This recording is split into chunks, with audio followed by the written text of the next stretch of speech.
You might be curious to know how someone who got their undergraduate degree at a business school will soon be enrolled at a program for education policy. Many students who end up graduating Babson end up pursuing careers that are more aligned with the business world, whether that be finance, accounting, consulting.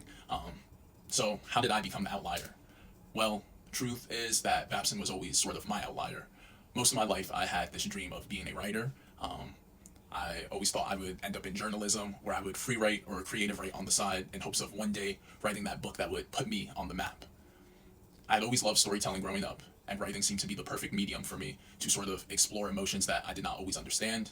If you've ever seen my poetry page, you'll know exactly what I'm talking about. It wasn't until late in high school when I began to worry about what a career as a writer might look like. The uncertainty of it all sort of pushed me away from writing, and I developed a new passion, which was psychology. Psych was always attractive to me because, similar to writing, it gave me a toolkit to better understand myself. When I was in the running for the Posse Scholarship, Wisconsin-Madison was actually my first choice school because they had such a good psych program. I ended up putting Babson second because, from a value perspective, I thought, hey, if I'm going to win a full tuition scholarship, why not shoot for one of the best entrepreneurship schools? I ended up getting into Babson with the Posse Scholarship, which was a big moment in my life. When I got to campus, however, I was a bit overwhelmed because it felt as though I was surrounded by real business students.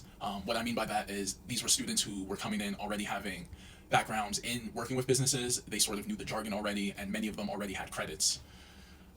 Myself, I was not a real business student. Where I excelled was in my liberal arts courses, but given that I had to take all the foundation business courses, I started to find myself a bit unhappy. It was just a bit frustrating to see how much more engaged I was in my liberal arts courses, how much better I was doing in them, and not really be able to just take all liberal arts classes. During this time, I had a brief internship at a venture capitalist firm where I met a manager who told me, "Don't let the creative part of you die trying to play the game." These were wise words, and they have stuck with me to this day. But as an 18-year-old, these words sent me in a spiral. I was lucky enough to have a support system through the Posse Foundation, which made staying at Babson much easier. Staying at Babson was honestly one of the best decisions I could have made.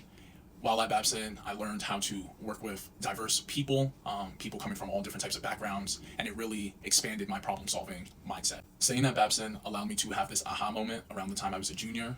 This came when I was in an economics of education course, which I enjoyed because it allowed me to tie my life experiences with education into the classroom discussions and the material.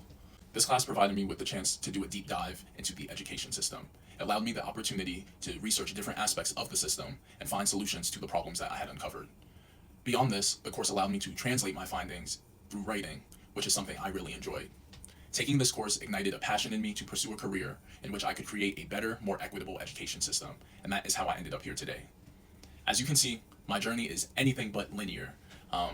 For a while, I felt as though I was just going through the motions of life, but now I truly feel as though I have this northern star that is guiding me.